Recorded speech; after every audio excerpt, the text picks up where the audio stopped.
Shrimati Harsimrat Kaur Badal.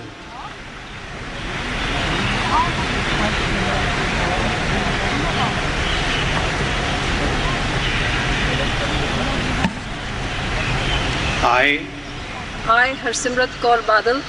do swear in the name of God that I will bear true faith and allegiance to the Constitution of India as by law established, that I will uphold the sovereignty and the integrity of India,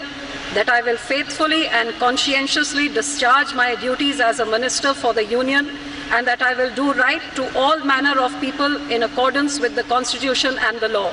without fear or favour, affection or ill will. I, Harsimrat Kaur Badal,